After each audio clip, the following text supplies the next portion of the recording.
En su posteo, Vergara afirma que la falta de transparencia con la que opera el gobierno en la transición lleva a que se generen discusiones y confusiones que podrían evitarse si se actuara de otra manera. He planteado que el gobierno ha desarrollado prácticas para disminuir la cifra de déficit fiscal.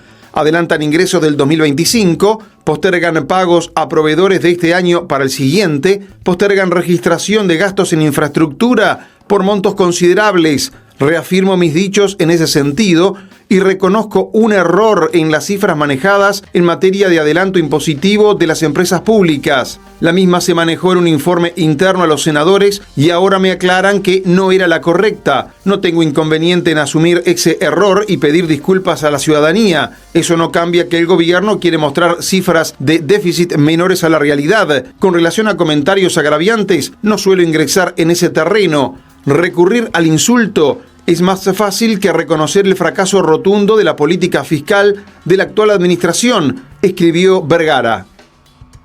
Para consultarle, le cambio brevemente de tema acerca de la polémica que se ha generado con la ministra de Economía en las declaraciones que brindó luego del Consejo de Ministros y esa respuesta también que no hubo en hora de la tarde en torno a las cifras del déficit fiscal. ¿Qué consideración tienen para hacer al respecto? Sí, el centro de la discusión no pueden ser las cifras en particular, sino la práctica que ha hecho este gobierno de adelantar ingresos del año que viene a este año y postergar gastos de este año al año que viene. Prácticas que obviamente alteran el número del déficit fiscal. Nosotros eso es lo que habíamos tratado de dejar claro y eso lo reafirmamos.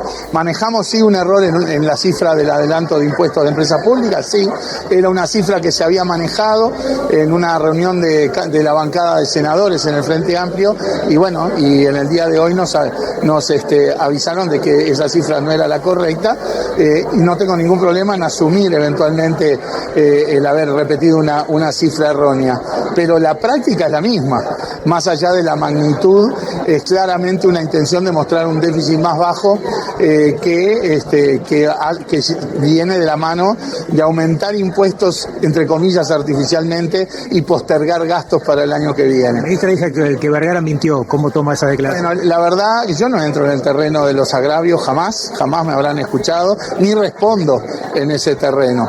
En todo caso, da la impresión de que es más fácil agraviar que asumir que la política fiscal de este gobierno realmente fracasó. Más allá de lo que usted plantea y de su argumentación, la diferencia en el número es muy importante. Estamos hablando de 60 millones y más de 1.400 millones, que fue lo que usted planteó.